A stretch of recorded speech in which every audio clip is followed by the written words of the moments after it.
on utilise des papiers de corbeille de bureau. Une grosse entreprise va avoir plein de papiers. On récupère les papiers des corbeilles de bureau, on les nettoie et on en fait des bobines de papier. L'abonnement sur du PQ, franchement, c'est pas intuitif. Et avec cet épisode, je pense que les gens se sont dit, tiens, finalement, ça peut être pratique. Puis c'est vrai que du coup, j'ai plus à y penser. Bonjour à tous et bienvenue dans ce nouvel épisode de Vision, le podcast produit par Ce Domicilié qui décrypte les parcours et les projets de celles et ceux qui façonnent le monde de demain. Ce Domicilié, c'est la solution de domiciliation 100% en ligne qui simplifie la vie des entrepreneurs. Créer, transférer et domicilier votre entreprise en toute simplicité.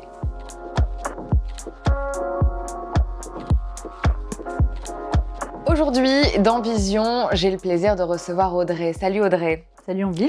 La fondatrice donc de la marque Poppy, une marque que tu as créée en 2019. Est-ce que tu peux nous en parler de cette marque et pourquoi tu l'as créée ? Avec plaisir. Donc Poppy, c'est une marque de papier d'hygiène. Donc on fait des papiers toilettes, mouchoirs, essuie-tout qui sont 100% en papier recyclé. Donc on est une marque écolo. Souvent on dit une marque à impact, mais voilà, je sais pas trop ce que ça veut dire. Donc ça a un écologique, impact. voilà, Ouais. ça a un impact mais positif, voilà. Et on a une fabrication locale, donc la plupart de nos papiers sont labellisés Origine France Garantie. Et je l'ai créé parce que je suis assez attachée aux valeurs écologiques et au fait de ne pas utiliser aussi des ressources naturelles pour pas grand-chose, notamment un essuyage de 30 secondes. Et donc l'idée de Poppy, c'est d'éviter de couper un arbre pour un usage unique, comme celui de se moucher ou d'aller aux toilettes. Voilà. C'est quoi le déclic qui t'a donné envie de te lancer dans le papier toilette ? Parce que ça a été le premier truc que t'as créé, le papier toilette. Après, tu t'es mis dans les mouchoirs. Ouais, alors en fait, avant, j'avais une autre boîte. J'étais dans une agence de notation de start-up. Donc, en fait, je suis sortie d'école de commerce. J'ai rejoint deux gars qui créaient ce truc. Et j'ai quand même mis le pied très vite dans l'entrepreneuriat. Donc, j'ai jamais fait que ça, si tu veux. J'ai jamais bossé dans une grosse boîte. Et je voyais plein d'entrepreneurs qui me donnaient des idées. Donc, je commençais à comprendre aussi qu'est-ce que c'était que le e-commerce et tout. Et t'étais pas du tout engagée avant dans l'écologie ? Si, quand même. Si, quand même. J'ai été végane pendant 6 ans. J'étais même presque plus, tu vois, que maintenant sur ces trucs de viande, par exemple. Donc, t'as lâché du lest, là ? En fait, j'ai recommencé à manger de la viande quand j'ai été enceinte de mon premier. Okay. Là, je suis enceinte de mon troisième et je mange toujours de la viande, j'avoue. Mais avec une certaine cohérence, c'est-à-dire que je me suis permis de manger de la viande à partir du moment où j'ai passé mon permis de chasse en me disant que il fallait que je sois, un peu la tarée, mais il fallait que je sois capable de tuer la bête, si tu veux, pour pouvoir la manger. Voilà. Donc Okay. si, j'étais quand même engagée avant. Alors, pourquoi ce produit-là ? Pourquoi le papier toilette ? En fait, donc mon idée, c'était de redynamiser l'industrie papetière. Et je me suis dit, quel est le papier qui est utilisé tous les jours et par tout le monde ? Donc, il y aura un modèle économique simple. Le PQ, il y avait un côté rigolo aussi parce que c'était quand même en parallèle de mon autre boîte que je faisais ça et j'avais envie de me marrer quitte à y passer du temps. Donc le papier toilette, je trouvais ça rigolo d'un point de vue marketing et voilà, ça s'est fait comme ça. Puis c'est devenu une vraie entreprise et donc j'ai vendu les parts de mon entreprise précédente pour financer celle-ci. Voilà. Parce que c'était quand même un pari assez fou. On se dit pas. Oui, puis ça fait pas rêver en plus, oui, non, c'est vrai. Ouais, mais comme quoi ça a marché. Tu te souviens de ton tout premier jour en tant qu'entrepreneuse ? Je me souviens, alors pour Poppy, je me souviens de vraiment la joie que j'ai eue à l'immatriculer, tu vois, toute seule, parce que c'est la première fois que j'ai immatriculé une entreprise seule, puisque j'ai pas d'associé fondateur. Et j'attendais vraiment avec impatience que je puisse le voir, tu vois, que ce soit publié et que je puisse vraiment avoir le nom de ma boîte, voilà, qui soit visible avec la date d'immatriculation. Ouais, c'était un bon moment. T'étais dans quel état d'esprit quand tu l'as créé ? J'étais pleine d'espoir parce que tu as toujours envie, mais même encore aujourd'hui, tu sais, tu crois toujours qu'il n'y a pas de raison que ça marche pas. On va dire ça comme ça, voilà. Qu'est-ce que tu as gardé de ton expérience juste avant Poppy ? Qu'est-ce que ça t'a permis d'avoir des compétences, du relationnel Je pense que ça m'a pas mal apporté pour... En fait, quand je suis sortie d'école de commerce, moi, je savais franchement rien faire. Donc, j'avais pas d'argent, j'avais pas de réseau. J'étais bonne à l'école, mais j'étais très scolaire. Et donc, ça m'a quand même vraiment permis de comprendre ce que c'était que l'entreprise, ne serait-ce que recruter des gens, travailler avec des gens, manager des gens, parce que à 25 ans, t'es pas très bon manager, sauf quand c'est inné. Mais bon, moi, c'était pas inné. Et donc, j'ai vraiment appris ça. Et puis, le risque aussi lié au fait d'avoir une entreprise, que en fait, c'est quand même très engageant dans ta vie de tous les jours. J'ai pris conscience de ce que c'était que être chef d'entreprise, je pense aussi. Quand tu as lancé Poppy, tu disais que tu t'étais lancée toute seule. Oui. Tu t'es rapidement quand même trouvé une équipe, tu as rapidement embauché. Pourquoi tu t'es décidée à embaucher et comment tu les as choisis surtout, ces personnes? Alors en fait, les premières personnes dont je me suis entourée, c'est plutôt un board. Donc je suis allée voir d'autres entrepreneurs que je connaissais d'avant et je leur ai dit, est-ce que tu voudrais pas m'aider sur, je connais rien à la logistique, est-ce que tu peux m'aider sur la logistique? Donc c'est des gens que je payais pas en fait, c'était un peu comme des business angels mais qui n'avaient pas investi. Donc ils me consacraient 2 heures de leur temps par mois, donc trop sympa. Franchement, j'ai eu beaucoup de chance. Bien, hein. Vraiment hyper sympa. Et je les voyais quand même tous ensemble, je les voyais tous les 2-3 mois. Donc c'était vraiment une aide précieuse ce board. Et j'ai recruté. J'ai immatriculé la boîte en avril, j'ai recruté ma première salariée en mars et je l'ai fait parce que j'avais envie de... À l'époque, on parlait beaucoup de communauté, c'était très à la mode de construire, enfin toujours aujourd'hui, mais vraiment c'était marquant à l'époque, de construire des communautés. Et je me suis dit, pour construire une communauté, il faut bien avoir quelqu'un qui va parler aux gens, donc surtout de la partie SAV, vraiment service client. J'ai recruté cette personne parce que je me disais que c'était comme ça que les premiers clients allaient être satisfaits.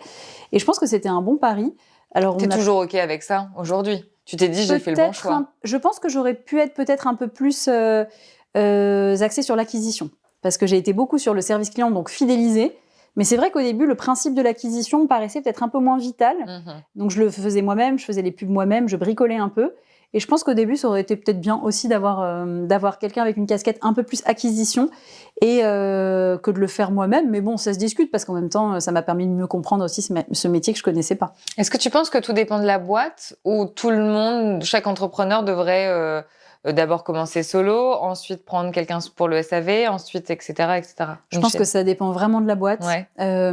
Moi, c'était parce qu'on avait quand même une marque qui devait devenir très forte dans un marché ultra concurrentiel de boîtes type Lotus, Kleenex. Enfin, qui sont ancrés en plus. Ils sont ancrés. Tu vois, toi, tu vas me dire passe-moi un Kleenex, tu vas peut-être même pas me dire passe-moi un mouchoir. Donc, c'est une marque qui est hyper forte. Donc, c'est très particulier. Alors, peut-être qu'un service, un logiciel va avoir moins besoin de ces aspects-là ou du gros B2B aussi. Non, je pense que c'est vraiment propre à chaque boîte. Tu as participé à l'émission Qui va être mon associé. Comment tu as vécu cette expérience?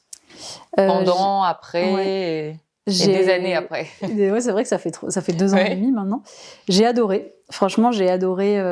Déjà, j'adore les plateaux, j'adore le principe un peu de la fiction quand même, parce que ça reste de la fiction, donc jouer un rôle et tout, ça me plaît beaucoup. Donc j'ai bien aimé, parce que c'est quand même jouer un rôle, même si c'est le mien. La télé, ça t'a pas fait peur, hein? Non, ça m'a pas fait peur, mais en fait, c'est moi qui représentais la boîte d'avant, donc j'avais quand même l'habitude d'en faire pas mal. Et puis on avait bossé avec M6 sur la façon d'entrer en scène. Le plateau avait vraiment été bien scénarisé, je crois qu'on dit comme ça, je suis pas sûre. Et du coup, c'était un plaisir aussi de travailler sur ces éléments de déco avec eux. Donc ça, c'était chouette en amont. Et puis après, le jour J, à l'époque, j'avais 3 salariés, mais il y en a une qui s'était fait opérer le genou, donc elle n'était pas là, j'en avais que 2. Mais je me souviens, c'était un super moment en équipe aussi. On avait partagé ça avec pas mal de passion, quoi. Franchement, c'était cool. Et par contre, on n'avait pas été financé, donc peut-être qu'il y avait eu un peu de déception sur le moment, mais peut-être plus de se dire, mince, comment ça va passer ensuite, tu vois, comment ça va être perçu, parce que finalement, notre levée de fonds était bouclée, on n'avait pas c'était mieux de compléter, mais c'était pas vital, alors que pour certains, c'est vraiment vital. Et en plus, on a relevé des fonds avec des gens qui étaient sur le plateau peu de temps après, donc en fait, ça s'est bien goupillé finalement. Donc finalement, les retombées étaient bonnes. Bonnes. Nous, on a juste eu un point quand même assez négatif, c'est qu'on est passé en deuxième partie d'émission. Je sais pas si tu te souviens, mais il y a une deuxième partie et la nôtre a commencé à 23h15. Et franchement, M6 nous a dit, vous avez peut-être perdu la moitié de l'audience, quoi. Ah. Donc ça fait un peu mal au cœur, mais je me dis, c'était tellement bien déjà que je vais pas cracher dans la soupe. Oui, c'est un petit plus. Voilà, ça aurait pu être beaucoup mieux, mais c'était quand même génial. Et puis les vidéos restent, les gens se souviennent quand même, tu vois. Voilà. On entend souvent que l'entrepreneuriat, c'est super dur. Qu'est-ce que t'en penses, toi? C'était quoi tes gros challenges quand tu t'es lancée? Surtout les premiers mois. Ouais, alors les premiers mois, j'ai trouvé ça peut-être moins dur que maintenant, honnêtement. Parce que, en fait, j'étais seule, donc finalement, c'était moi et moi-même. Et puis, j'avais moins d'engagement vis-à-vis de mes actionnaires, vis-à-vis de mes clients. J'en avais pas, en fait. Donc, tu vois, ça allait mieux. J'avais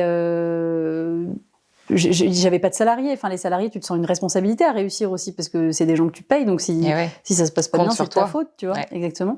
Donc, finalement, c'était moins dur. Mais ce qui a été quand même pénible pour nous au début, c'est le Covid, puisque tout s'est arrêté d'un coup. Enfin, pour plein de gens, hein, mais c'est vrai que Au début, j'ai vraiment flippé et après, en fait, c'était malheureusement une opportunité puisque notre chiffre d'affaires a fait, en un mois, on a fait, je crois, x10, tu vois, un truc comme ça, parce que les gens... À la suite du Covid ? En fait, les gens ont cru qu'il n'y avait plus de papier toilette dans les supermarchés. Je ne sais pas si tu te souviens de ces scènes absolument apocalyptiques. Et donc, ils ont acheté en ligne, quoi. Yalla. Trop bien pour Poppy. Alors, tous les hôtels se sont arrêtés, donc on n'avait plus de clients B2B. Tous les supermarchés ont vraiment eu des problèmes. Donc, je pense que ça s'est équilibré, mais c'était quand même au global négatif. Mais on a acquis des clients en ligne qui sont vraiment restés. Et ça, c'est vrai que c'est une chance, quoi. Voilà. Ils ont découvert le produit, ils ont été conquis et du coup, ils continuent d'acheter. Et puis, ils se sont dit, c'est pratique, tu vois. En fait, je pense que l'abonnement sur du PQ, franchement, c'est pas intuitif. Et avec cet épisode, je pense que les gens se sont dit, tiens, finalement, ça peut être pratique. Puis c'est vrai que du coup, j'ai plus à y penser. Donc ça a créé quelque chose. C'est par abonnement, c'est-à-dire que tu dis, moi, j'ai besoin de autant de papier toilette par mois. Et chaque début de mois, tu livres. C'est ça, mais t'es pas obligé. Tu peux aussi commander à l'unité, mais il y a beaucoup de gens qui commandent sur abonnement pour être tranquille, quoi. Ok. Un peu comme les couches, tu sais, les couches, il y a beaucoup ce système-là. Ça marche aussi pour les papiers d'hygiène. Voilà. Ok. Et à l'inverse, alors c'est quoi le moment où tu t'es dit, ok, là on tire quelque chose, ça décolle Pendant le Covid, du coup, ou après? En fait, je pense que quand t'es entrepreneur et quand t'as une marque, t'y crois vachement et parfois un peu trop optimiste. Mais il faut. Ouais, il faut, mais c'est vrai que le premier vrai client, parce que moi j'ai fait une campagne Ulule, donc tu sais, c'est du financement participatif, et la campagne Ulule, je l'ai lancée en septembre 2019, donc c'était vraiment très très tôt dans l'histoire de Poppy. Et en fait, la première personne qui a acheté sur Ulule et qui était ni mes parents, ni mes potes, ni des gens que je connaissais, ça fait trop plaisir parce que tu te dis, c'est quelqu'un qui a dû, je sais pas comment, mais entendre parler de Poppy. Et ça, c'est vachement chouette. Ouais, j'imagine. Vous avez choisi de fabriquer en France avec du papier 100% recyclé, sans produits toxiques. Pourquoi c'est important pour toi? Et comment tu as trouvé des partenaires? Alors, le recyclé, c'est hyper important parce que je suis vraiment convaincue que c'est dommage de couper un arbre pour pour un essuyage qui dure pas longtemps. Après, j'ai pas de problème, tu vois, pour des meubles ou quoi. Je trouve ça complètement légitime de couper les arbres. Je suis pas une ayatollah de l'anti-bois ou je sais pas quoi, mais pour ça, je trouve ça dommage. Donc, le recyclé, c'est vraiment quelque chose sur lequel j'ai pas bougé. J'ai toujours refusé de faire autrement. Par contre, la fabrication française, j'ai un peu évolué, par exemple, tu vois, parce que historiquement, tous nos produits sont labellisés Origine France Garantie. Et en fait, parfois, je me dis qu'il faut savoir choisir ses combats. Et là, typiquement, on a voulu faire un emballage papier pour éviter le plastique. Donc, on emballe des rouleaux individuellement dans des papiers. Et ça, c'est quelque chose qui se fait pas industriellement. Papier. Un vrai papier, ouais. Okay. En l'occurrence, des planches de BD qu'on a faites avec Mathieu Sapin. Et puis là, on va lancer une nouvelle édition un peu déco. Ok. Et ça se fait pas en France, tu vois. Hey. Et donc, je me suis dit, c'est vrai qu'entre faire du plastique en France, même s'il est recyclé, c'est vrai, ou faire du papier en Espagne, pourquoi pas le tenter, parce que l'Espagne, c'est quand même... Enfin, moi, j'estime que c'est chez moi quand même, tu vois. Oui. Et donc, mais c'est vrai qu'il y a 3 ans, je l'aurais jamais fait, par exemple, tu vois. Donc, j'ai un peu évolué. Ouais, j'étais vraiment made très... in France. C'est ça. Et en fait, maintenant, j'ai évolué parce que finalement, je m'aperçois que faire vivre des Espagnols, ça me va tout à fait par rapport à faire vivre des Français sur le sujet industriel, parce que je pense qu'il y a un vrai truc d'industrie européenne. Ouais. Est-ce que, j'imagine que tu dois avoir ce genre de questions, parce que du papier toilette recyclé, on se dit, mince, ça veut dire que quelqu'un l'a utilisé avant et nous, on recycle, machin. Ah oui, t'as raison, oui, c'est vrai. On a parfois cette remarque. Alors, tu réponds quoi? Alors, en fait, Est-ce qu'il y a des bactéries? Non. C'est ça la question? En fait, on utilise des papiers de corbeille de bureau. Donc, par exemple, là, non, parce que c'est pas une grosse entreprise, mais une grosse entreprise va avoir plein de papiers. On récupère les papiers des corbeilles de bureau, on les nettoie et on en fait des bobines de papier. Mais en aucun cas, c'est des papiers d'hygiène qui sont recyclés. Ah. Donc, c'est des papiers qui sont quand même assez propres à la base et surtout, ils sont nettoyés et l'écolabel garantit la non-toxicité des produits finis. Voilà. D'accord. Donc, mais je comprends cette inquiétude, mais pas du tout. C'est pas du tout des papiers d'hygiène qui seraient eux-mêmes recyclés. Parce qu'en fait, nos papiers, ils finissent dans les stations d'épuration et ensuite, on les revoit jamais. Enfin, on peut pas les récupérer en tant que papier, voilà. Tant mieux. Je pense que c'est mieux ainsi, ouais, voilà. Carrément. C'est quoi les rouleaux, les coulisses d'un rouleau de chez Poppy? Est-ce que tu peux nous raconter comment c'est fabriqué, la chaîne, exactement? Ouais. Alors, donc, tu as une feuille de papier A4 qui est jetée dans une entreprise. Voilà. Il est récupéré par des recycleurs. Il va être mis avec plein d'autres papiers dans un espèce de cimetière à papier où il y a plein de papiers qui attendent d'être traités. Généralement, ils sont brûlés, nous, on va les réutiliser. Ensuite, ils sont mis dans une espèce de grande cuve et mélangés avec une sorte de recette de cuisine, si tu veux, pour faire une grande pâte à papier. Après, ils sont transformés en grosses bobines. Donc, ça fait une bobine qui doit faire 3 mètres de haut, même plus parfois. Oui. Comme un giga papier toilette, si tu veux. Et ensuite, cette bobine, elle va être scindée en plusieurs morceaux, soit pour faire du papier toilette, soit des mouchoirs, soit de l'essuie-tout. Et puis, tu peux multiplier les couches. Donc, si tu veux un rouleau double épaisseur, tu mets 2 couches. Si tu veux triple épaisseur, tu mets 3 couches. Voilà. Et ensuite, tout ça est mis dans les emballages. Et ensuite, ça part individuel ou par 6. Et ensuite, ça part en palette et ensuite en camion. Voilà. Et après, directement dans les supermarchés Ou dans notre entrepôt, parce qu'on a un entrepôt en Normandie qui nous permet de dispatcher aux particuliers et aux entreprises quand c'est nous qui faisons en propre. Pour faire les livraisons, oui. C'est ça. Alors, j'ai vu passer vos serviettes de table écolo là, sur Insta, c'est trop bien. Okay. Pourquoi ce nouveau produit ? Écoute, il faudrait demander à Margot, qui est une de mes associées, mais qui est membre de l'équipe, parce qu'il y a des salariés qui sont devenus associés depuis. Ah ouais. Donc, elle a des parts dans la boîte. Et elle voulait absolument faire des serviettes. Parce qu'elle s'occupe des hôtels. Donc, elle a lancé ses serviettes. Voilà. Donc, elle est heureuse. Elle est heureuse. Mais comment ça complète Poppy ? En fait, c'est qu'on a de l'essuie-tout qui fonctionne très bien. Et c'est vrai que la serviette de table, c'était très demandé par les hôtels. Donc là, c'est plus aussi à l'écoute de ce que nous ont dit les hôtels. Et surtout, on a fait des serviettes de table personnalisées pour les mairies. À la demande de certains maires pour des raisons écologiques ou aussi pour l'engagement français, pour le coup. Pour des mariages, pour des... Non, c'est les serviettes officielles des mairies. Par exemple, la mairie de Roubaix, c'est Poppy qui fait les serviettes officielles de la mairie de Roubaix. C'est rigolo. Incroyable. Ah bah oui. C'est comme quoi, toutes les routes mènent à ça, peut-être. Et donc ensuite, Margot s'est dit, on pourrait le décliner aussi pour les particuliers. Et c'est pour ça qu'on les a lancés aussi pour eux. Voilà. Trop bonne idée. Ouais. Trop bonne idée. Alors, on parle souvent d'impact dans l'entrepreneuriat. Toi, si tu devais résumer l'impact de Poppy en quelques mots, tu nous dirais quoi ? Je dirais que l'impact écologique, il vient pas de l'innovation produit qu'on a faite. C'est-à-dire que parfois, les gens pensent qu'avec Poppy, on a inventé le recyclé, tu vois. Alors que pas du tout. En revanche, on a fait parler d'un truc écologique que personne connaissait, qui était pas aimé parce que, comme tu dis, les gens pensaient que c'était sale. On se disait recycler pour mes fesses, c'est pas dingue. Et donc, on a quand même, je pense, largement contribué à évangéliser sur un produit qui existait déjà, mais qui était vraiment le pauvre truc de la papeterie, tu vois. Donc, je suis très contente de ça. Et cet impact, certains diront qu'il est marketing, mais quand le marketing il est positif, je vois pas pourquoi on cracherait dessus. Bah oui. Donc, voilà, en tout cas, moi, je pense que mon métier, c'est de faire parler de sujets qui existent déjà et de les rendre attrayants. Donc, le recycler, donc l'industrie au sens très large. Pareil, l'industrie, c'est souvent décrié. Parce qu'on pense que les usines, c'est sale, que c'est... Et en fait, l'industrie, ça fait aussi... Enfin, c'est quand même un gros... Avant, en tout cas, ça faisait beaucoup travailler les gens en France. Et donc, c'est ça aussi qu'on essaie de réinstaller. Pourquoi plus maintenant ? L'industrie en France, malheureusement, se porte pas bien du tout. Beaucoup de délocalisation. Alors, il y a tout un truc autour parce que ça coûte très cher. Parce que ça coûte trop cher. D'ailleurs, on est complètement d'accord. Mais de fait, c'est vrai que il y a des régions entières qui sont plus du tout ce qu'elles étaient il y a 60 ans, quoi. Donc, voilà. Poppy, c'est présent donc en ligne, on le disait, aussi en B2B dans les supermarchés. On parlait de Franprix, Intermarché, Auchan. Monoprix, Auchan, Leclerc aussi. Leclerc, on aime beaucoup. C'est une enseigne qui nous a pas mal aidés. Comment tu as développé cette partie entreprise ? Alors, la partie entreprise, en fait, c'est vraiment les hôtels, les mairies, les salles de concert. Et la grande distribution, c'est encore à part. Donc, on a quelqu'un qui s'occupe du B2B. Et après, pour la partie grande distribution, en fait, au début, moi, j'ai pensé que j'y connaissais rien, mais que ça allait passer. Donc, j'ai fait le truc et puis c'est pas du tout passé. Et là, j'ai allé toquer un peu, tu vois, c'était l'esprit. Moi, j'aurais fait pareil. Il faut faire comment dans ces cas-là ? En fait, j'avais ni les bons produits parce qu'on présentait un produit qui était tellement écolo qu'il était presque pas assez confortable pour les gens qui vont en grande distri. Pas les bons termes. Donc, on me parlait de remise, de triple net. Enfin, c'est des mots. Tu vois, j'arrive en rendez-vous.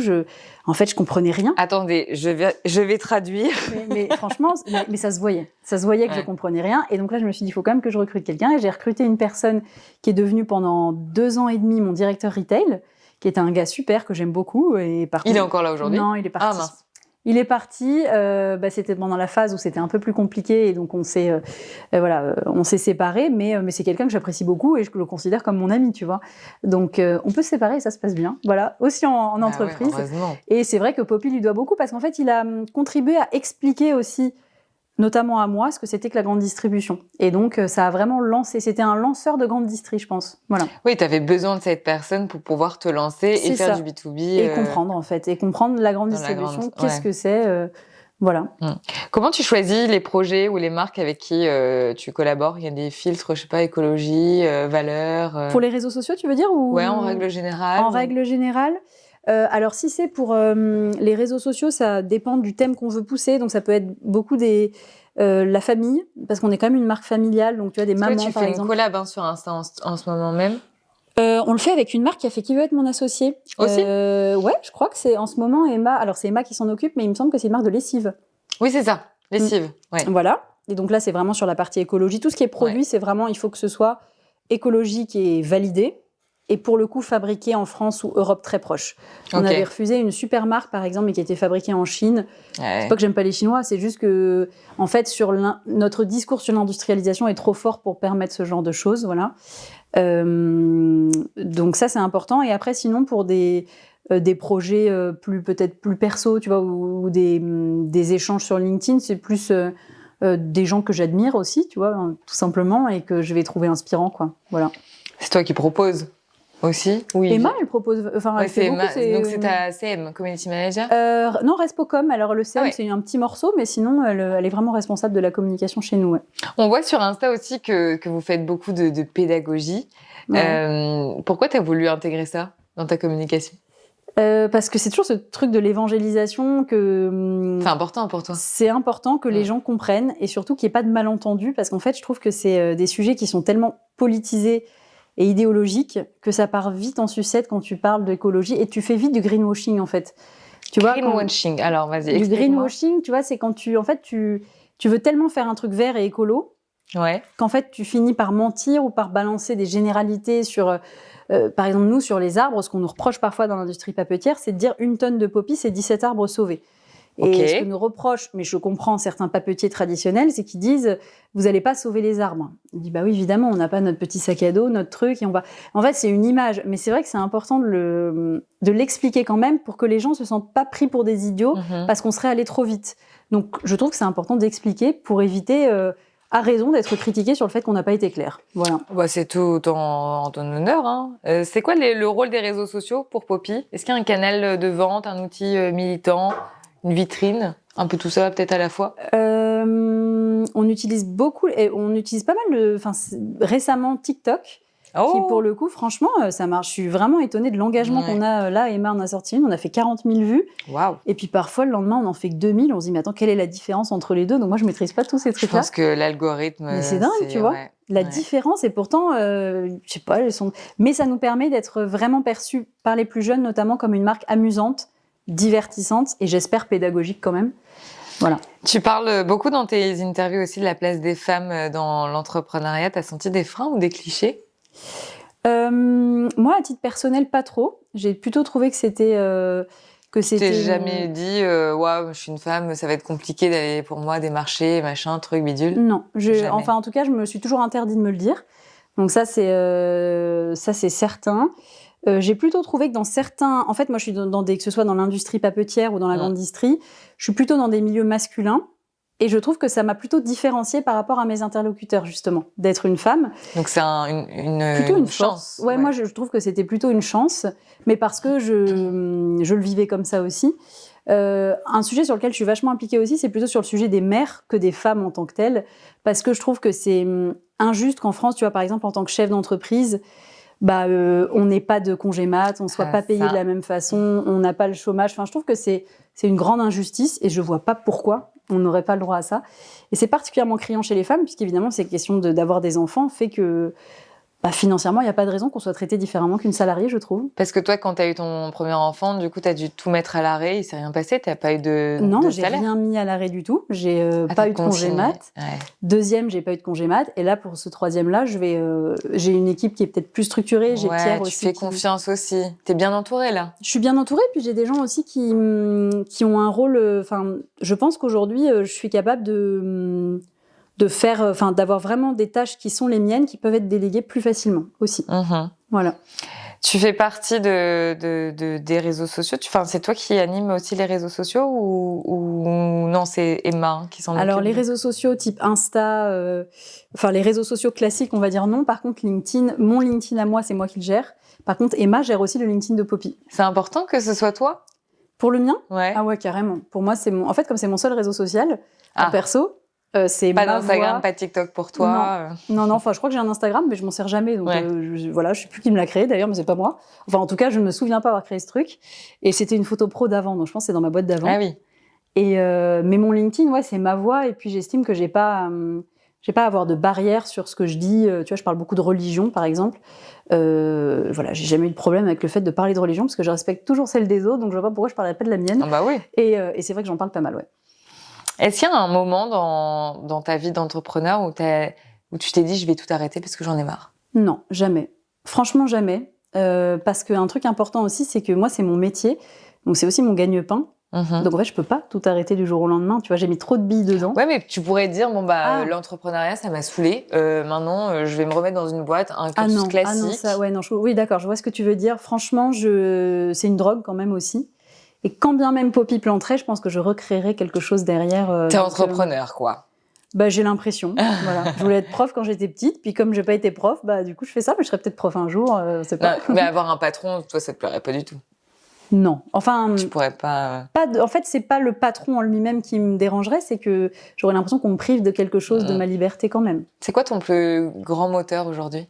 Ce qui te booste? Ce qui me booste aujourd'hui, alors j'aurais pas répondu la même chose sans doute il y a quelques années, mais je pense que mes enfants, ça me booste pas mal à réussir aussi parce que, tu vois, c'est tout bête, mais j'ai envie que même financièrement, je puisse leur offrir ce que moi j'ai connu, même de petites choses. Mais en fait, l'entrepreneuriat, c'est tellement instable que j'espère que, et mon mari est entrepreneur aussi, j'espère qu'on pourra réussir suffisamment pour pas dégrader... tu vois, d'une certaine façon, ce que moi j'ai connu. Il n'est pas du tout dans la même boîte que toi? Non, pas du tout. Il a sa boîte à lui. Et dans 3 ans, alors, tu vois où Poppy? Poppy, je le vois, j'espère, dans tous les supermarchés, y compris chez nos amis de U, n'est-ce pas? Yes. Donc, c'est quoi ton rêve alors pour cette marque? Mon rêve, c'est que elle perdure. C'est-à-dire que ça perdure, quels que soient les gens qui la dirigent, quels que soient les gens qu'il y a dedans, quels que soient les clients. C'est que on n'ait pas fait tout ça pour rien et que ce soit vraiment une marque qui existe dans le cœur des gens, pas que dans le côté achat, si ça fait du chiffre d'affaires, je préfère, mais en tout cas, qu'il y ait aussi ce côté sentimental, tu vois. Et dans les entreprises aussi, parce qu'il y a plein d'entreprises qui, je pense, sont attachées à la marque en tant que telle. Voilà, donc que ça existe, en fait. Et la suite, pour toi, t'aimerais quoi? T'aimerais développer quelque chose, recréer peut-être une autre boîte dans un autre environnement? Déjà, Poppy, c'est vraiment ma priorité. Donc, je pense que j'en ai encore pour un bon bout de temps avant d'arriver là où j'ai envie que ce soit. Et après, Poppy, ça me permet aussi de faire des choses que j'aime par ailleurs, parce que c'est comme un peu un tremplin pour faire d'autres trucs. Et donc, par exemple, là, j'ai écrit un livre sur l'entrepreneuriat. Je pense que j'aurais jamais été contactée par la maison d'édition si j'avais pas eu Poppy. Donc, en fait, j'espère qu'il y a plein de portes qui vont s'ouvrir comme ça au fur et à mesure de ma vie. Et en tout cas, c'est ce que je souhaite vraiment. Et si un jour, tu vois, j'ai plus de portes qui s'ouvrent, je me dirais, c'est peut-être la fin, quoi. Mais pour l'instant, c'est pas le cas. Mais non, mais vous allez encore développer Poppy, j'imagine. On a plein de produits dans le pipe, on a aussi plein de collabs, parce qu'en fait, on a fait une collab avec un dessinateur pour une édition, mais j'aime bien ce côté justement déco-culturel aussi appliqué à la grande distrie. Donc c'est quelque chose que j'aimerais continuer aussi, oui. Et si tu devais donner un seul conseil à un ou une jeune qui a une idée un peu différente, qui sort des sentiers battus, mais qui n'ose pas se lancer en tant qu'entrepreneur, qu'est-ce que tu lui dirais? C'est un peu dur, mais je pense que si t'oses vraiment pas, c'est que t'es pas entrepreneur. Ça, j'y crois vachement. Enfin, dans le côté, tu vois, en fait, quand t'as trop d'hésitation et que t'as peur, si la peur, elle devient bloquante, c'est que c'est pas le moment. Moi, j'avais trop peur à 20 ans. Et je pense qu'en fait, j'étais pas du tout au bon moment. Donc, je pense que... Donc, tu t'es pas lancée à 20 ans. Exactement. Tu l'as lancée après. Exactement, parce que j'avais trop peur, justement. Donc, je pense que quand on hésite trop, c'est vrai en amour, c'est vrai franchement dans plein de trucs. Quand il y a un doute, il y a trop de doute. Voilà, exactement. Mais par contre, je pense que ce qui compte, c'est l'exécution. Et donc, avant de se lancer, c'est bien vérifier qu'on a quasiment tous les outils pour bien exécuter. Et d'être bien entouré aussi. Peut-être bien entouré, ou il y a peut-être des gens qui sont pas bien entourés, mais qui ont une telle niaque et justement qui ont peur de rien, que ça suffit, tu vois. Mais quand t'es un peu un profil bon élève, finalement un peu moyen, comme moi je m'estime, tu vois, c'est-à-dire rien d'exceptionnel, être bien sûr que l'exécution va dérouler, quoi. Voilà. Donc être prudent quand même aussi. Prudent. Ouais. Prudent, mais y aller quand même. Exactement. Non, mais c'est vrai. Bien préparer le risque, en fait. Voilà. Un petit jeu avant de se quitter, Audrey, des préjugés, des vérités. Je te propose donc ce petit jeu très spontané où tu dois répondre du tac au tac si selon toi ces gestes du quotidien que je vais te citer sont des préjugés ou des vérités. Ok. Boire du café, ça pollue ou pas? Alors boire du café, ça pollue, mais vivre aussi. Donc faut poser ses limites au bon moment, quoi. Voilà. Rouler en électrique, c'est sans impact?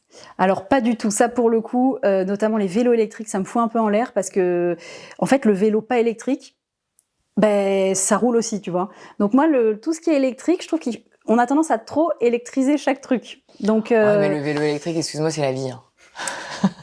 je dis juste que je réponds à ta question. Non, mais les voitures électriques, alors moi je maîtrise pas, j'ai peur qu'elles tombent en panne. Donc j'aime bien l'idée. Je te jure, non mais moi je suis un peu une folle là-dessus. Mais je trouve quand même, vraiment le vélo électrique, c'est pratique, mais je trouve que c'est dommage d'abandonner trop vite le vélo classique, tu vois. Enfin, un peu moins de sport. Ben ouais, voilà. Le tri sélectif, c'est écolo? Alors le tri sélectif, c'est écolo, mais parfois c'est quand même une embrouille parce que, non pas, bon alors évidemment parfois on trie pas bien les choses, les mairies trient pas bien, bon c'est une chose, mais aussi parfois on se dit ah ben je peux acheter un truc avec 15 plastiques autour parce que de toute façon je vais le recycler. Alors qu'en soi, tu vois par exemple, tu pourrais très bien acheter tes tomates en vrac, mais le fait d'avoir le tri parfois te déculpabilise parce que tu te dis c'est pas grave, je vais recycler. Donc en fait c'est une histoire encore de modération, je pense. Ça justifie pas toutes les tendances de consommation. C'est comme Vinted, tu vois, les gens se disent, bah, je peux acheter plein de trucs, de toute façon, je vais le revendre seconde main. Ouais. Mais en fait, je crois que c'est 75% des ventes de Vinted qui permettent de financer du neuf. Du coup, ça se mord un peu la queue. Quoi? J'ai entendu ce chiffre-là, ça m'a fait halluciner. Ouais. En fait, les personnes, tu vois, les revenus tirés de ça permettent d'acheter du neuf. Et donc, quel est l'intérêt alors du coup de prôner la seconde main? Je pense qu'en fait, on est tous comme ça. Et moi-même, je me dis souvent... tu te déculpabilises, tu vois, tu te convaincs un peu toi-même. Ah mais moi c'était carrément mon cas, là tu viens de briser quelque chose. Alors après, encore une fois c'est de la modération, je pense qu'on peut le faire avec modération, quoi, voilà. Le bio c'est écolo? Le bio, clairement je trouve qu'en Europe c'est écolo, parce que, alors le bio est pas le même partout, mais en Europe franchement je pense qu'on peut considérer que c'est écolo. Après le problème c'est que tu as aussi des producteurs qui sont très écolos, qui sont pas bio. Donc le bio c'est écolo, mais il y a des gens qui sont pas bio qui sont très écolos aussi, voilà. Bon du coup tu as répondu à la question, l'écologie c'est toujours plus cher? L'écologie c'est souvent un peu plus cher, mais quand c'est très local, pas forcément, voilà. Notamment pour les fruits et légumes, tu vois. Donc, aller sur le marché par exemple? Ouais, ou même nous on est très présents dans les AMAP, c'est des associations paysannes qui proposent des paniers de fruits et légumes et ils mettent des rouleaux papier à l'intérieur. Donc comme ça les gens ont aussi leur papier, c'est pas mal, tu vois. De tester aussi le produit, voilà. Ouais, c'est bien. Et eux du coup ils vendent directement à la propriété en fait. Voilà. Ok. Ça ne sert à rien d'acheter écolo si les gros industriels polluent toujours. Alors déjà les gros industriels, moi en fait ce terme parfois ça m'embête parce que les gros industriels ils peuvent faire les choses très proprement. Tu vois par exemple nos gros concurrents type Lotus, ils ont des usines qui sont hyper propres avec des centrales d'épuration de dingue et tout, donc c'est des usines qui franchement sont propres, tu vois, pas de débat là-dessus. Donc le gros industriel c'est pas parce qu'il est gros qu'il est méchant, donc pas forcément. Je pense, moi je suis vraiment convaincue. Pour être assez libéral quand même, que chaque individu est vraiment responsable de ses actes. Et c'est ce qu'on disait, tu vois, sur le fait d'acheter des choses avec plein de plastique, etc. C'est pas la faute de l'industriel si on l'achète, en fait. C'est notre faute in fine. Donc moi, j'aurais plutôt tendance à dire que l'individu est responsable, mais peut-être qu'on peut habituer les gens, d'où l'évangélisation dont on parlait tout à l'heure, tu vois, habituer les gens à avoir des meilleures pratiques. Mais à la fin, on est responsable de nos actes, je pense. Et je pense que c'est ça, en fait, c'est tellement l'habitude. Ouais, carrément. Et puis on donne envie aux gens aussi. Donc ça, c'est vrai que c'est un peu les packaging, des fois, ils sont vraiment très beaux. Hein. C'est vrai. Mais à nous, peut-être, tu vois, de faire attention, justement, de s'éduquer aussi sur qu'est-ce qu'il faut acheter ou pas acheter, voilà. Les riches pollueront toujours plus et impunément. Ça je crois que ça se discute beaucoup aujourd'hui, notamment les riches. Il y a une différence entre les riches des pays riches et les riches des pays pauvres, parce que les riches des pays pauvres polluent énormément. Les riches des pays riches polluent un petit peu moins, notamment parce que, tu vois, par exemple, dans ce quartier-là, tu as des riches bobos qui sont habitués quand même à avoir des consommations plus responsables. Et eux, tu vois, c'est pas dit que ce soit ceux qui polluent le plus. Or, malheureusement, la classe moyenne vraiment low cost aux États-Unis pollue énormément, tu vois. Ah, là, t'as pris les États-Unis aussi. Hein. Ouais, mais bon, t'as des gens très pauvres aux États-Unis, mais qui ont un bilan carbone catastrophique. Donc, je pense que, pareil, pour pas trop opposer, tu vois, les riches et les pauvres, je pense que le riche peut avoir un rôle à jouer dans l'éducation, la sienne déjà, et aussi dans les pratiques, et puis les pratiques aussi, tu vois, par exemple, je sais pas, des acteurs ou des gens connus qui montrent des bonnes pratiques, je trouve que c'est vachement utile, toujours cette histoire d'éducation et d'évangélisation, mais on peut être très riche et très bon, et très... je sais pas, Bill Gates, bon, c'est un peu l'éternel exemple, mais tu vois, il a encore dit qu'il allait se redéshériter, enfin... Je trouve il y a beaucoup de gens qui ont cette démarche. Oui, donne sa fortune, non pas pour ses enfants, mais à des associations. À des associations. Et il y a beaucoup d'entrepreneurs qui ont ce projet-là. Hein, alors, en France, tu peux pas te déshériter intégralement, donc tu te déshérites en partie. Mais c'est vrai que c'est quand même... moi, j'ai l'impression qu'il y a des riches qui ont bon cœur quand même, voilà, et qui sont quand même écolos, tu vois. Voilà. Le vrac, c'est moins hygiénique. Alors, le vrac, je pense que c'est pas vrai pour les fruits et légumes, franchement. De toute façon, t'es censé les laver en soi. Exactement, c'est pour ça qu'en fait, moi, non, je vois pas trop. Par contre, pour le papier d'hygiène, nous, par exemple, on a certains de nos rouleaux qui sont vendus dans des magasins en vrac, dans des paniers. Bah, moi, c'est vrai que j'aime pas trop l'idée d'utiliser la première feuille, par exemple. Donc, c'est aussi pour ça qu'on met un papier maintenant individuel pour certains, parce que... ou même, tu vois, je sais pas si t'achèterais tes tampons en vrac, par exemple. Moi, non, par exemple. Non. Voilà. Bon, du coup, oui, t'as la réponse. Pareil pour le papier toilette. Ah oui, non, tu vois, là, je te rejoins. C'est des choses quand même où on est plus rassuré d'avoir l'emballage. Ouais. Voilà. Les emballages en carton sont toujours écolos? Non. Non, pas du tout. Je sais pas d'où ça vient, ça. En fait, parfois, ça sert à rien d'avoir un emballage. Tu vois, tu te rassures en te disant il y a le carton, mais c'est vrai qu'en soi, l'exemple des tomates, c'est un bon exemple. Parfois, c'est dans du carton. En fait, tu pourrais très bien les avoir en vrac et tu les mets dans ton sachet que t'as toi. Tu vois. Oui, il y a d'ailleurs avec les grappes. Ouais, voilà. Donc, pas forcément, mais je pense quand même que le carton recyclé reste toujours une alternative meilleure que le plastique. Voilà. Mais bon, il faut qu'il soit recyclé aussi, tu vois. Le zéro déchet, c'est impossible si on a des enfants. Je dirais clairement vrai. Enfin, il y a peut-être des gens qui arrivent, mais je sais pas comment ils font. Tu vois, par exemple, les couches, même les couches lavables, parce que ça existe, t'as un insert à l'intérieur que tu jettes quand même. Tu les mets à la machine à laver ? Oui. Donc, tu vides un peu et après tu mets la machine à laver ? Voilà. Mais en fait, tu vois, quand tu bosses, je vois pas trop comment c'est-à-dire tu rentres de chez toi, enfin tu rentres chez toi et en plus d'avoir bossé, tu vas donc en fait ça se fait bien sûr, mais faut avoir du temps et puis du courage aussi. Franchement, moi j'avoue, j'ai pas ce courage-là, donc je pense que c'est impossible, mais qu'il y a des gens qui arrivent. Voilà, mais bon, j'en fais pas partie malheureusement. Moi non plus. Les produits ménagers faits maison ne sont pas efficaces. Ça, je pense que c'est pas vrai parce que. Tu fais des produits ? Non, moi c'est pas trop moi qui m'occupe du ménage à la maison, j'avoue. Mais non, moi j'achète des produits toujours écolabel parce que j'ai confiance comme je maîtrise avec le mien. Mais je pense que c'est du temps aussi de faire ces produits. Puis c'est peut-être, moi je suis pas très manuelle, donc je pense qu'il y a des gens qui prennent plaisir à ça. Après, ceux qui aiment savoir ce qu'il y a exactement dans leurs produits, oui. Ouais, et puis tu vois, le fait de le fabriquer, ça doit. Mais moi je suis pas très manuelle, donc je l'ai jamais fait, non. Voilà. J'utilise parfois du bicarbonate, mais en fait, j'ai rien à faire, c'est juste l'utiliser, tu vois. Bah oui, voilà. La poudre ou même le spray, c'est très bien. Donc, tu dirais, les produits ménagers faits maison ne sont pas efficaces ? Si, moi j'ai l'impression, même savon de Marseille et tout, j'ai l'impression que ça fonctionne très bien, même pour détacher les vêtements. Les savons de Marseille, vinaigre et ce que tu disais, bicarbonate, c'est les 3 produits qu'il faut absolument à la maison. Ouais, donc je pense que c'est pas vrai. Je pense que ça fonctionne. Je suis d'accord. Peut-être pas pour tout, mais pour une grosse partie, ouais. Les grandes entreprises ne peuvent pas être écolo. Faux.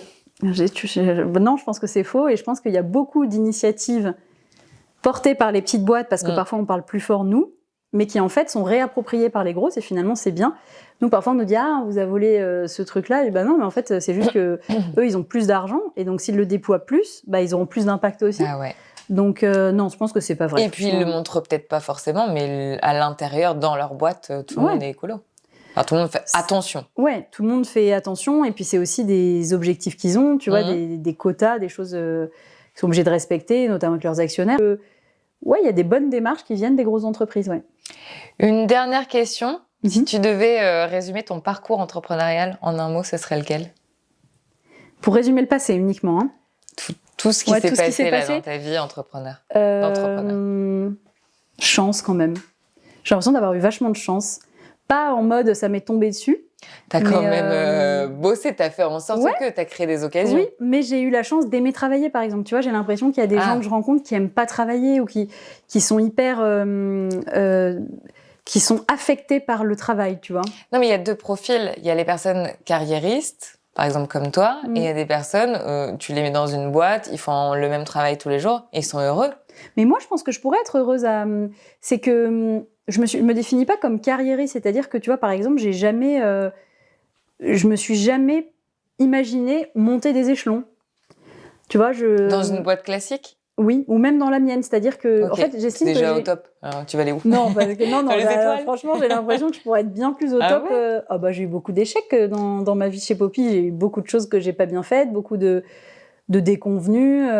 Franchement, il y a des moments, ça a été vraiment très très dur. Le plus gros échec, celui qui t'a vraiment fait mal, ce serait quoi? Et pourquoi? Je pense que me séparer de gens que j'aimais bien, parce que j'avais pas le choix d'un point de vue, enfin j'avais pas le choix, on a toujours le choix, c'est facile à dire, mais d'un point de vue économique, c'était le plus dur, c'était le plus dur, j'en avais pas envie, les personnes en face non plus, donc ça c'était assez rude quand même. Et j'en suis pas fière, tu vois.